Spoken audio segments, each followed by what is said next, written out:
Du coup, vous avez fait quoi ce week-end? Alors, on a joué Unchained YCS Bologne. Le main event s'est pas très bien passé pour nous. Un peu compliqué, ouais. Par contre, en side event, ça s'est mieux passé pour nous.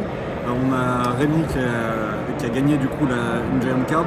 Il a gagné Quem En Giant, X0 sur le premier méga challenge et toi et moi du coup j'ai fait d'autres side events. J'ai fini au total en 8-2 sur le méga challenge. Du coup avec cette decklist on jouait tous les deux la l'exact même decklist. C'est ça, et vous l'avez build ensemble, c'est pour ça que vous êtes tous les deux là. On va passer à la decklist. Et du coup aussi on dit quand même un merci à Shenbox aussi qui nous a permis d'avoir ces superbes maillots. C'est vrai. Voilà. Allez, passons à la deck profile de suite. Ça c'est des prospérités parce que c'est une bonne carte. Ça cherche les cartes Unchained. Ça c'est des cartes qui sont des starters Unchained, on va pas en parler. Ça c'est la meilleure carte Unchained mais la pire. C'est la meilleure des fausses sur Abom. Voilà, c'est ça. Raka, on en joue qu'un. C'est une bonne carte, ça ramasse. Il permet de faire des combos autres que des trucs Unchained. On verra ça avec le side et l'extra deck tout à l'heure. On joue exactement 5 MP parce que on veut en open exactement une.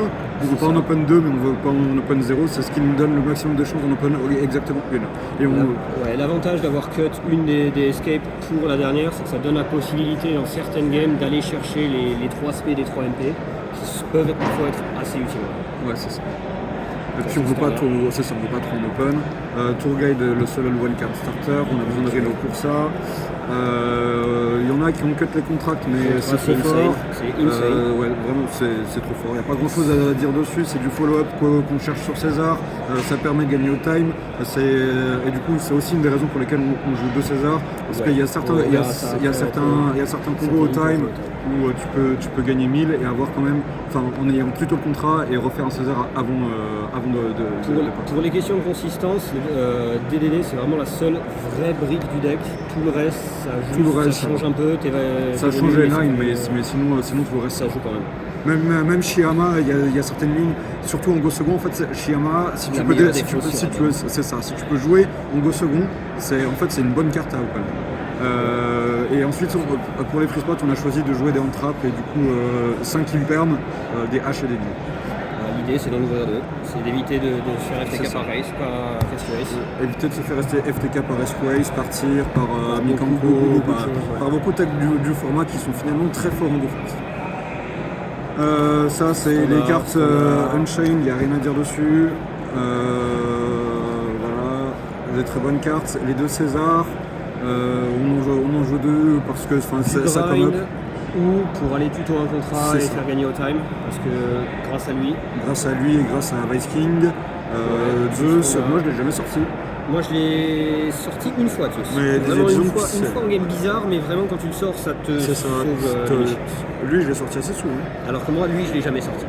Je l'ai sorti, Lui j'ai toujours du mal avec cette carte, j'arrive pas trop encore à trouver le moment où la jouer, mais sur le papier c'est super fort.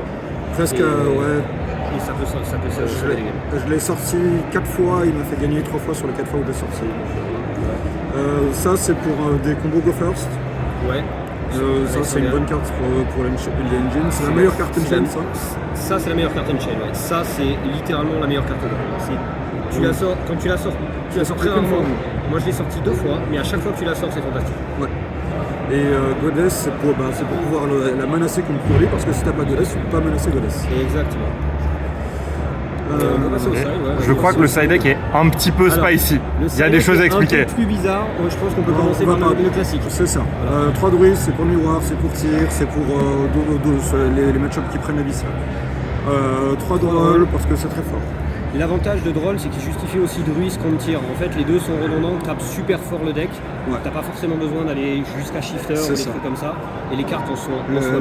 Les deux étaient très bonnes. Ça, c'est pour out des dwellers, c'est pour out c'est aussi excellent contre Curly. Ça out César. C'est une très bonne carte. Ça, j'étais pas seul sur la carte. Littéralement, à chaque fois que je l'ai résolu, j'ai OTK Curly derrière. C'est terrible. Si tu t'en fous du grind, tu vas tout droit. Oui, parce que tu l'as résolu en draw phase. Du coup, il n'y a pas de draw. Il n'y a aucune des draws en stand-by. Tu vas tout droit derrière. Une inconnue, tu vas tout droit et tu casses tout. C'est ça. On peut commencer par le premier, peut-être. Lui, c'est bon. Lui, c'est une bonne carte. Lui, c'était juste pour smooth les sliding patterns. Exactement. Même effet. Lui, même effet. Contre, Voilà. bah ouais, c'est. Et ensuite, c'est un des plus. Il y a ces 3 cartes. Ça, c'est trop bien. Voilà. Attends, regardez leur sourire quand ils parlent de Sangan quand même. Alors, Il est terrifiant. Lui, à chaque fois qu'il sort, t'as le même sourire que lui. C'est C'est ça, c'est vraiment. tu regardes cool. ton adversaire, tu fais. et Bah, l'idée, ouais, je peux commencer, tu complètes, c'est en fait Sangan, tu peux le spé avec Tour Guide. On a vu qu'il y avait Cherub pour les lignes de play où t'as pas Tour Guide, mais où tu peux quand même, avant de te lock en démon, aller chercher Sangan. Et lui va tuto vraiment l'entrap qui va solve le match. C'est souvent drôle.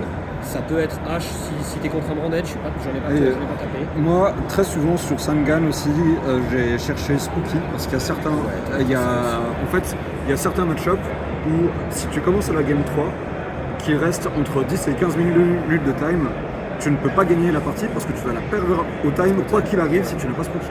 Même en gagnant les 1000 points. Parce que si tu joues contre Tyrannament, qu'il open une main avec, mettons, Super Poli et du gaz, même si tu es censé gagner la game de Yu-Gi-Oh, tu vas la perdre au time parce que ses bodies sont énormes. Avec par exemple Scream Terrain, il va avoir des bodies énormes et du coup même si tu as gagné 1000, ça sert à rien parce qu'il va quand même pouvoir te mettre 2000 ou 3000 même si tu es censé gagner la game au exactement ça. Du coup avec les 10-15 minutes, le Sangan il permet de résoudre ce problème contre ces decks combos qui mettent beaucoup de temps à jouer et qui font des engines très puissantes, comme Tyr, comme Branded, comme Manager, même Infernal sur certaines. Et contre des decks, en fait, même contre des decks plus simples, ça t'offre une sécurité qui fait que le combo Unchained, il est très consistant, mais il est très bien connu. Le N-board, c'est César, tout le monde a un out à César. Ça te permet d'avoir une sécurité en plus une fois que ton César se fait out, parce qu'il va se faire out. Ouais. Donc typiquement, tuto de rôle contre Fury, c'est incroyable. Ça transforme la game. Et même après, si on a déjà de rôle, le tuto des combinaisons, tuto une hache à côté ou un Veiler, un pro, c'est très fort. Et ça permet aussi du coup de mieux jouer autour des board breakers contre lesquels Unchained est plutôt faible typiquement. Ok. Et est-ce qu'il y a des choses que vous changeriez dans le deck après cet event du coup? Moi j'ai jamais tuto pro. Ouais, moi j'ai jamais tuto pro, donc lui il serait aussi à changer je pense. Honnêtement, je pense que perso j'irais sur Cut Typhon parce que j'arrive pas à trouver l'utilité de cette carte, mais c'est je pense vraiment de la pratique et du confort perso.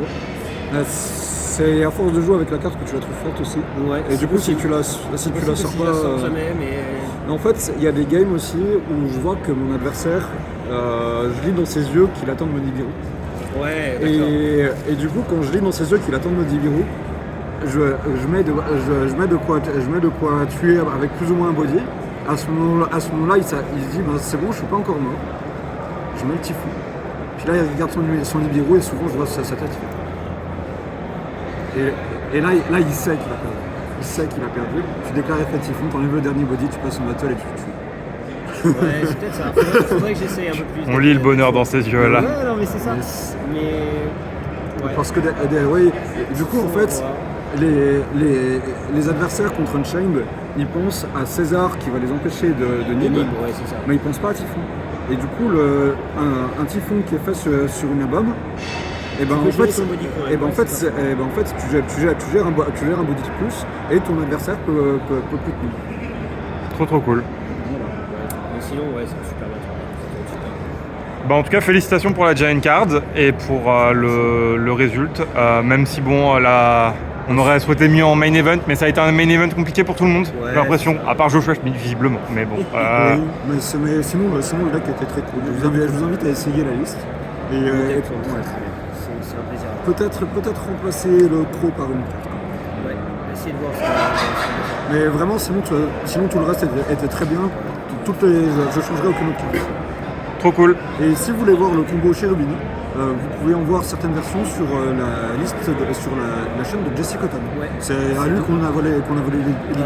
Voilà. Faut pas le dire, mais t'inquiète. Faut le dire. Bon. Rendre à César ce qui est à César. I Wave King César. C'est ça. Sur ce, il est tard. Salut. Allez, on va manger une pizza.